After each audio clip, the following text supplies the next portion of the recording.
नमस्कार दोस्तों, स्वागत करता हूं मैं आज आपका आपके अपने YouTube चैनल पर। दोस्तों, एसएससी के कई सारे एग्ज़ाम्स अब आप लोगों के सामने आने वाले हैं, जिसमें सीएचएसएल का एग्ज़ाम आप लोगों के लिए काफ़ी ज़्यादा इम्पोर्टेंट है और जल्द ही आने वाला है। तो अगर आप सीएचएसएल एग्ज़ाम की प्रिपरेशन कर रहे हैं तो ये वीडियो खास तौर पर आप लोगों के लिए ही बनाया गया है। बाकी एसएससी के एग्ज़ाम के लिए भी ये वीडियो उतना ही ज़्यादा हेल्पफुल है। तो चलिए बिना देर किए आज की इस वीडियो को स्टार्ट करते हैं। और आज की इस वीडियो में आप लोगों को 25 इंपॉर्टेंट क्वेश्चंस को बनाने वाला हूं और इसमें ज़्यादातर क्वेश्चंस प्रीवियस ईयर्स में एसएससी के एग्ज़ाम्स में पूछे जा चुके हैं। तो ये कितने इंपॉर्टेंट है इस पर आपको कोई भी संदेह नहीं होना चाहिए। ठीक है, तो चलिए बिना देर किए हुए आज की इस वीडियो को स्टार्ट करते हैं और पहले क्वेश्चन को देख लेते हैं। तो पहला प्रश्न आप लोगों के सामने है, सिंधु घाटी सभ्यता के शहरों की गलियाँ कैसी थीं? तो सिंधु घाटी सभ्यता में जो शहरों की गलियाँ थीं वो बहुत ही ज़्यादा व्यवस्थित थीं। तो हम कहेंगे कि चौड़ी और सीधी सड़कें यहाँ पर थीं सिंधु घाटी सभ्यता में। ठीक है, गलियाँ जो थीं। दूसरा प्रश्न आप लोगों के सामने है, हड़प्पा और मोहनजोदड़ो के खंडहर निम्नलिखित में से किस नदी के तट पर पाए जाते हैं? तो ये जो हड़प्पा और मोहनजोदड़ो के खंडहर हैं वो पाए जाते हैं रावी नदी के तट पर। थर्ड क्वेश्चन देखते हैं दोस्तों। तीसरा प्रश्न है, सिंधु घाटी सभ्यता की लिपि कौन सी है? तो ये लिपि अभी तक अज्ञात है, तो हम लोगों का सी ऑप्शन यहाँ पर करेक्ट हो जाएगा।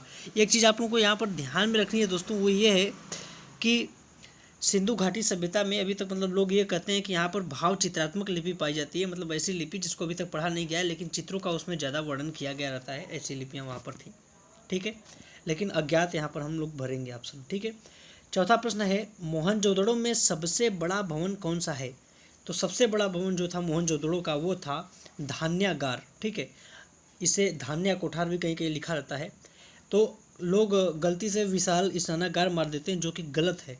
ठीक है, इसका सही आंसर है बी, धान्यागार जो है ये मोहनजोदड़ो का सबसे बड़ा भवन है। पांचवा प्रश्न है, विशाल स्नानागार यानी ग्रेट बाथ कहाँ से मिला है? तो ये भी मोहनजोदड़ो से ही मिला है। मोहनजोदड़ो का अर्थ है मृतकों का टीला, आप लोगों को पता ही होगा। छठवां प्रश्न है, सिंधु घाटी के लोगों की एक महत्वपूर्ण रचना निम्नलिखित में से किसकी मूर्ति थी? तो सिंधु घाटी सभ्यता से एक बहुत ही प्रसिद्ध नर्तकी की मूर्ति प्राप्त हुई थी। तो यहाँ पर बी ऑप्शन करेक्ट हो जाएगा, नृत्य करती हुई बालिका। चलिए आगे देखते हैं। सातवां प्रश्न है, देवी माता की पूजा किससे संबंधित है? तो आपको देवी माता भी लिख कर दे सकता है या मातृ देवी लिख कर दे सकता है। तो मातृ देवी की जो पूजा की जाती थी वो सबसे पहले की जाती थी सिंधु सभ्यता के लोगों के द्वारा। तो सिंधु घाटी सभ्यता इसका राइट आंसर हो जाएगा। तो मातृ देवी की उपासना कहाँ की जाती थी? सिंधु घाटी सभ्यता में की जाती थी। आठवां प्रश्न है, सिंधु घाटी सभ्यता का पत्तन नगर या जिसे बंदरगाह भी बोलते हैं, पत्तन नगर, ठीक है, पत्तन बंदरगाह, वह कौन सा है? तो सिंधु घाटी सभ्यता का पत्तन है लोथल। ठीक है, आगे देखते हैं। 9वें नंबर का प्रश्न है दोस्तों आप लोगों के सामने, लोथल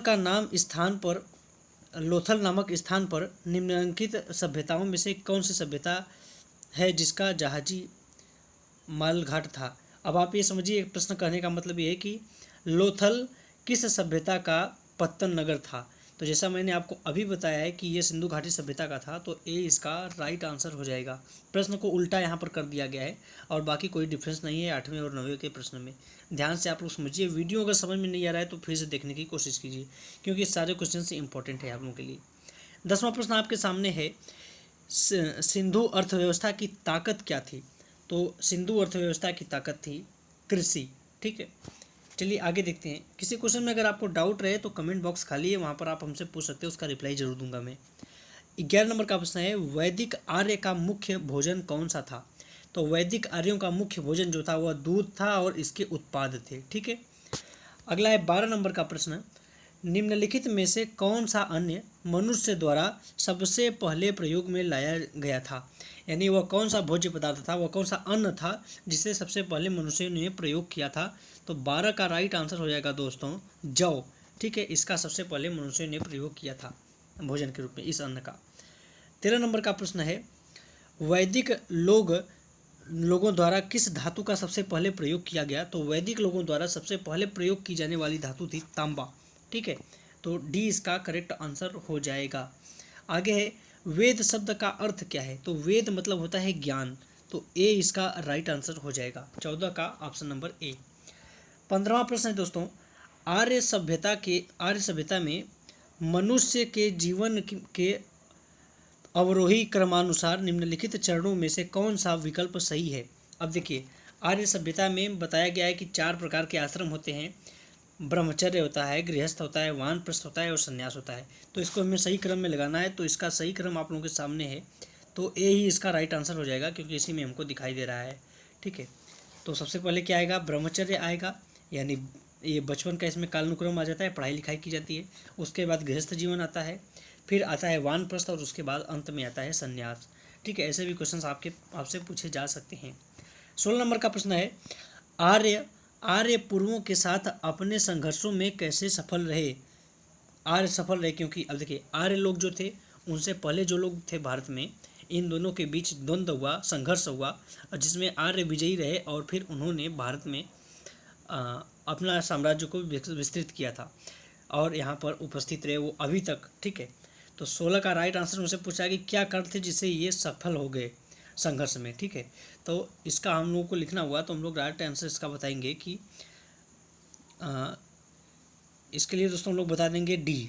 ठीक है, तो इसका राइट आंसर हो जाएगा डी, क्योंकि उन्होंने घोड़े द्वारा चलाए जा रहे रथों का प्रयोग किया था। क्योंकि अगर आप देखेंगे बाकी ऑप्शन जैसे कि वे अधिक लंबे और बलवान थे तो ये होगा नहीं, वे उन्नत शहरी संस्कृति से थे, ये भी नहीं होगा, सबसे बड़े पैमानों पर हथियार का प्रयोग इन्होंने किया था, ये भी ऑप्शन सही नहीं है, तो डी ही इसका राइट आंसर हो जाएगा। ठीक है, ऐसे भी घुमा देने वाले प्रश्न आ जाते हैं जिसमें मैं ही कभी कभी घूम जाता हूँ। चलिए आगे देखते हैं। अगला है 17 नंबर का प्रश्न, आरंभिक वैदिक काल में वर्ण व्यवस्था किस आधार पर थी। तो वैदिक काल की जो शुरू की व्यवस्था थी उसमें वर्ण व्यवस्था जो थी वो व्यवसाय के आधार पर थी, सी इसका करेक्ट आंसर है। 18 नंबर का प्रश्न है, आर्यों को एक जाति कहने वाला पहला यूरोपियन कौन था। तो 18 का राइट आंसर है दोस्तों सी। ठीक है, मैक्स मूलर जो था ये आर्यों को एक जाति कहने वाला पहला यूरोपियन आदमी था। 19 नंबर का प्रश्न है दोस्तों आप लोगों के सामने, आर्यन जनजातियों की प्राचीनतम बस्ती कहाँ है। तो आर्यन जो लोग थे, आर्य लोग जो थे, उनकी सबसे प्राचीन बस्ती थी सैप्त सैंधव प्रदेश। ठीक है, तो ऐसा माना जाता है कि सैप्त सैंधव प्रदेश ही आर्यों की सबसे प्राचीन बस्ती है। ठीक है, आगे 20 नंबर का प्रश्न, वैदिक युग में राजा अपनी जनता से जो कर वसूलते थे उसे क्या कहा जाता था। तो वैदिक युग में जब राजा अपनी जनता से जो टैक्स लेता था, जो कर लेता था, उसे बलि का नाम दिया जाता था, बलि, ये इसका करेक्ट आंसर है। आगे देखते हैं 21 नंबर का प्रश्न, प्रसिद्ध गायत्री मंत्र कहाँ से लिया गया है। ये क्वेश्चन काफ़ी ज़्यादा इंपॉर्टेंट है और कई बार एसएससी, एमटीएस और सीएचएसएल के एग्जाम्स में पूछे गए हैं। तो प्रसिद्ध गायत्री मंत्र जो है ये लिया गया है, 21 का आंसर यहाँ पर ऋग्वेद में बता दूंगा, 21 का सी आंसर करेक्ट है। गायत्री मंत्र होता है ओम भूर्भुवः स्वः तत्सवितुर्वरेण्यं भर्गो देवस्य धीमहि यो यो नः प्रचोदयात्। ठीक है, और ये सूर्य देवता को समर्पित है। आगे 22 नंबर का प्रश्न, भारतीय प्रतीक पर उत्कीर्ण सत्यमेव जयते कहाँ से लिया गया है। तो सत्यमेव जयते को एक उपनिषद से लिया गया है जिसका नाम है मुंडको उपनिषद, तो डी इसका करेक्ट आंसर है। आगे 23 नंबर का प्रश्न, निम्नलिखित में से किस विदुषी ने वाद विवाद में अजेय याज्ञवल्क्य को चुनौती दी थी। तो भारत की एक विदुषी महिला थी, विदुषी मतलब क्या होता है, विद्वान पुरुषों के लिए प्रयोग किया जाता है और विदुषी जो है वो महिलाओं के लिए प्रयोग किया जाता है, यानी विद्वान का स्त्रीलिंग है विदुषी। ठीक है, तो एक विदुषी थी जिनका नाम था गार्गी, इन्होंने चैलेंज किया था याज्ञवल्क्य को, और याज्ञवल्क्य बहुत ही ज़्यादा ज्ञाता था। ठीक है, अजेय था, मतलब कोई भी उसको चुनौती नहीं देता था, उसको इन्होंने चुनौती दिया था। 24 नंबर का प्रश्न है दोस्तों, अब देखिए अगला जो इसके आगे का प्रश्न लेकर आऊँगा वो जैनिज्म और बुद्धिज्म से संबंधित रहेगा, तो उस वीडियो को जरूर देखिएगा।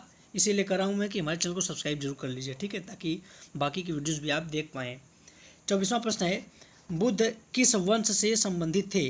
तो बुद्ध जो थे ये शाक्य वंश से संबंधित थे।